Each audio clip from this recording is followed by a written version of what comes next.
Welcome to my channel आरुसुमी कट्टा। आज आपण बघणार आहोत झटपट बनणारं स्वीट, ते म्हणजे खरवस। असे चांगले चांगले व्हिडिओ तुमच्यापर्यंत येण्याकरिता माझ्या चॅनलला लाईक, शेअर, कमेंट आणि सबस्क्राइब करा। आता आपण खरवस बनवायला सुरुवात करूया।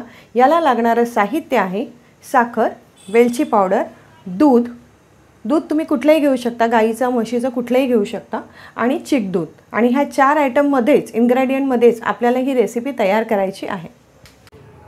तर आता आपण खरवस बनवायला सुरुवात करूया। पहिल्या प्रथम आपण चिक दूध मोजून घेऊयात। मी ग्लासाने तुम्हाला दाखवते। चिक दूध हे असं दिसतं, थोडासा येलोइश कलर असतो याला। हा 1 पेला झाला।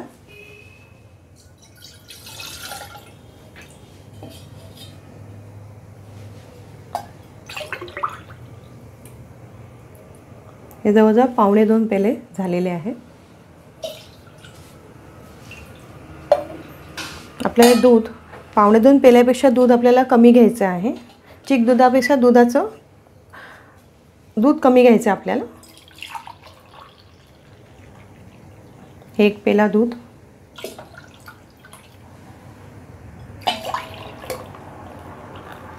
आणि मी दूध हे कमी घेते 1.5 पेला। ह्याच्यामध्ये आपल्याला साखर तुम्हाला चवीनुसार तुम्हाला घालायची। मी एवढी साखर घालते, 1 वाटी।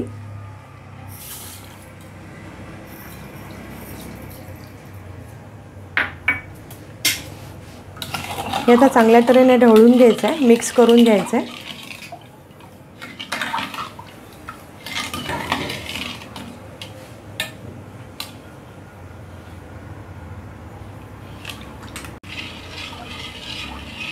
आता आपण छानशी साखर विरघळून घेतलेली आहे। याच्यामध्ये आपण 3 इन्ग्रेडियंट टाकलेले आहे, चिकदूध, दूध आणि साखर। याच्यामध्ये आपल्याला साखर चांगली विरघळलेली आहे। आता आपण वेलची पावडर टाकून घेऊयात। ते चांगलं मिक्स करूया। आणि आता आपण स्टीमर आहे हा, ह्याच्यावर स्टीम करून घेतलेला आहे। मी ऑलरेडी ठेवलं होतं 3-4 मिनटं। हे गरम झालेलं आहे पाणी, तुम्ही बघू शकता। आता ह्याच्यावर आपण ही अशी प्लेट टाकायची आहे। हे बघा तुम्ही। आता आपल्याला हे असं ओतायचं आहे।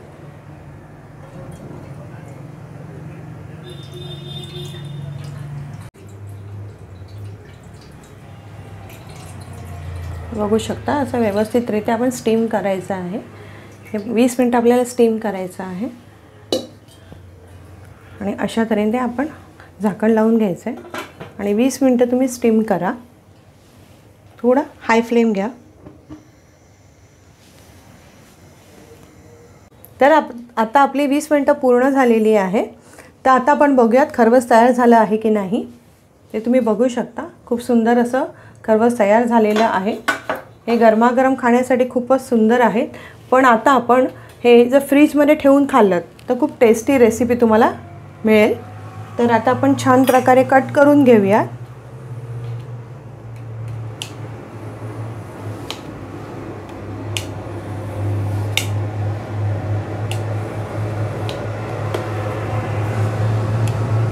अशा तऱ्हेने छानसं कट करायचं तुम्हाला।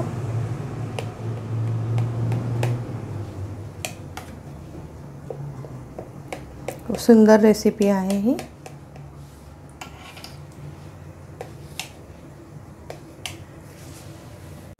आता छानसे तुकडे आपण करून घेतलेले आहे खरवसचे। आता आपण छान गार्निशिंग करून घ्या। मी बदाम आणि पिस्ते थोडे टाकते ह्याच्यामध्ये। थोडंसं आपल्याला मध घालायचं आहे।